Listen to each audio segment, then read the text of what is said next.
नमस्कार दोस्तों। आज मैं आपके सामने डॉक्टर राहुल वाल्मीकि, डर्मेटोलॉजिस्ट इन तेलीबाग लखनऊ, आपके साथ हूँ। और आज मैं हेयर्स, उसकी हेयर ग्रोथ साइकिल और बाल क्यों झड़ते हैं, उसके क्या कारण हैं, उसके बारे में बात करूँगा। पहले तो हम हेयर्स को समझते हैं, बालों को समझते हैं कि बाल क्या हैं। बाल हमारे शरीर पे एक मैमेलियन अपेंडेज है जो ऊपर हमें दिख रहा है, जो उसका आउटर पार्ट है, जो शैफ्ट है, जो थ्रेड के तरह है, वो दरअसल एक डेड पार्ट है जो केराटिन का बना हुआ है। और जो जिस चीज़ से वो बन रहा है वो नीचे हेयर फॉलिकल जो है आपकी स्किन पे या डर्मिस के अंदर पे है। वहाँ पे उसकी माइटोटिक एक्टिविटीज़ हो रही हैं डिफरेंट इन्फ्लुएंसेस पर, चाहे वो हार्मोनल हैं या जेनेटिक इन्फ्लुएंसेस हैं या फिर पैराक्राइन फैक्टर्स हैं। उसके कारण उसकी ग्रोथ होती रहती है, बाल आपका बढ़ता रहता है। और वो बाल बढ़ता ही नहीं है, फिर वो एक डेफिनेट स्टेज पे जाके झड़ जाता है। फिर नई तरह से वही स्टेज, बाल बढ़ने की और झड़ने की एक स्टेज चलती रहती है। ये एक ग्रोथ साइकिल हमेशा बाल बनाए रखता है। ये जो साइकिल है, इसके बारे में अगर हम देखें तो आपके एनाजन फेज है, कैटाजन फेज है और टीलोजन फेज है।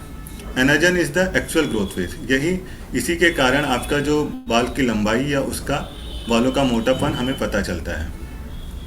ये 2 से 7 साल तक का लिए होता है और इसमें आपकी मैक्सिमम एक्टिविटी, माइटोटिक एक्टिविटी हो रही होती है हेयर फॉलिकल पे along with the dermal papilla जो वहाँ पे, ठीक है। फिर उसके बाद हम कैटाजन फेज हेयर जाता है। कैटाजन फेज एक रिलेटिवली ट्रांजिशन का फेज है जिसमें जब आपका हेयर है, जो बाल है, वो झड़ने की प्रक्रिया के लिए तैयार हो जाता है। इसमें आपका क्लब हेयर फॉर्मेशन होता है और ये क्लब हेयर आपका जो उसका फॉलिकल है रिलेटिवली ऊपर की तरफ, अपर सरफेस की तरफ मूव करता है, मतलब अपर डर्मिस की तरफ। फिर आपका ये आपके 10 डेज का होता है। देन आपका जो है टीलोजन फेज है, जो आपका एक रेस्टिंग फेज है। ये रेस्टिंग फेज मोस्टली 3 मंथ्स का होता है, जो उससे ज़्यादा या कम भी हो सकता है। और इसमें आपका जो हेयर्स है उसके शेड होने की प्रक्रिया शुरू हो जाती है, हो जाता है। फिर अब ये जो है, उसके बाद आपका टिलोप्टोसिस होता है, हेयर शेडिंग हो जाती है। इस तरह की साइकिल्स में लगातार आपके बाल, डिफरेंट बाल चलते रहते हैं।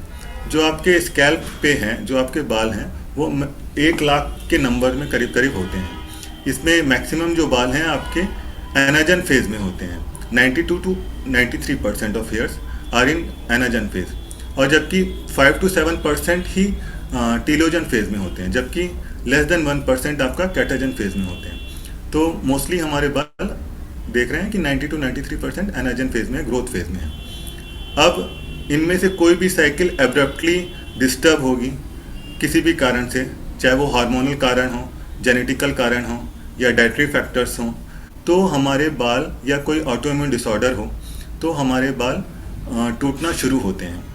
अब इन बालों को टूटने का जो पैटर्न है वो एक नेचुरल भी है, और अगर वो इंक्रीज करता है तो तब हम उसको कहते हैं कि हाँ, हम एक एलोपेशिया के लिए या बाल्डनेस की तरफ हम बढ़ रहे हैं। सबसे पहले जो आप एलोपेशिया जानते हैं वो इन्वोल्यूशनल एलोपेशिया है। इन्वोल्यूशनल माने कि हमारी एज के साथ जो हमारा एनाजन फेज है वो शॉर्ट होता जा रहा है, शॉर्ट हो रहा है, और हमारे हेयर थिन हो रहे हैं और वो शेड हो रहे हैं। ये सब में ही होना है। दूसरा जो है एंड्रोजेनेटिक एलोपेशिया है। एंड्रोजेनेटिक एलोपेशिया है आपका मेल्स और फीमेल्स में उतना ही कॉमन है। हालांकि नाम से ये लगता है कि ये शायद मेल्स में ज़्यादा कॉमन हो। हाँ, ये ऑब्वियस मेल्स में ज़रूर है, पर आपके फीमेल्स में भी उतना ही कॉमन है। ये एक पैटर्न बाल्डनेस दिखाता है।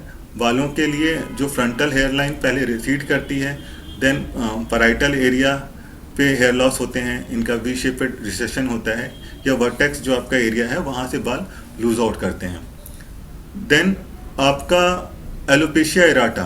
एलोपेशिया एराटा एक और तरह का हेयर लॉस पैटर्न है जिसमें एक sudden hair loss oval shaped या सर्कुलर शेपेड में मिलेगा, और विदाउट एनी सिम्टम, कोई आप में उस जगह पे कोई खुजली, कोई दाना नहीं होगा। अचानक से शायद आपका हेयर ड्रेसर या आप ही अपने हेयर बनाते समय या कोम्बिंग के वक्त देखेंगे कि वो पैच बना हुआ है।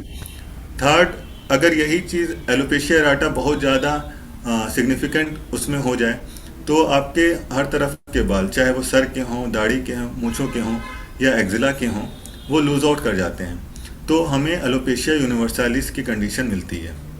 अगर कई बार ऐसा भी होता है कि मानसिक तनाव के कारण या कुछ उसमें बच्चे कुछ अपनी हेयर को जो है प्लकिंग करने की उनकी आदतें होती हैं, तो उसमें हमें ट्राइकोटिलोमिनिया करके हेयर लॉस मिलता है। एक और तरह का जो हेयर लॉस बहुत सिग्निफिकेंट है, दैट इज़ टिलोजन इफ्लूवियम, जिसमें टिलोजन हेयर्स का लॉस मिलता है। टिलोजन हेयर्स का loss 3 to 4 months after any stress, किसी भी स्ट्रेसफुल एपिसोड के बाद हमें सडन लॉस ऑफ टिलोजन हेयर्स मिलता है। तो इसमें जो टिलोजन हेयर्स हमारे परसेंटेज में 7% तक थे, उनका बढ़ के 25 से 50% तक जा सकते हैं।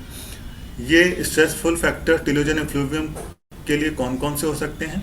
ये कोई भी सर्जिकल फैक्टर हो सकता है, कोई मेजर सर्जरी हुई हो, किसी तरह का एक्यूट फेब्राइल इलनेस या बुखार आया हो, कोरोना के बाद भी हमने देखा कि इस तरह के हेयर लॉस हुए, या फिर बहुत ज़्यादा सीवियर हिमोरेज हुआ हो किसी को किसी भी कारण से, या HIV है या टाइफाइड है या आयरन डेफिशिएंसी है, उसके बाद भी हम लोग 2-4 महीने बाद देखते हैं कि सडन लॉस होता है टिलोजन इफ्लूवियम। देन आपके सिकेट्रिशियल एलोपेशियाज हैं। सिकेट्रिशियल एलोपेशियाज या स्कारिंग एलोपेशियाज वो एलोपेशियाज हैं जहाँ पे आपका सिकेट्राइजेशन ऑफ डर्मिस हो चुका है, आपका फॉलिकल लॉस हो चुका है।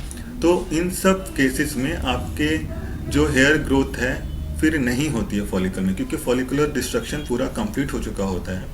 तो इन सब बीमारियों में जिनमें ये होता है सिकेट्रिशियल एलोपेशिया, वो मल्टीपल्स हैं, चाहे वो लाइकन प्लैनस हो या डिस्कॉइड लूपस हो या कोई सीवियर फॉर्म ऑफ बैक्टीरियल या फंगल इन्फेक्शन ऑफ स्कैल्प हो, तब हमें सिकेट्रिशियल एलोपेशिया मिलेगा। धन्यवाद।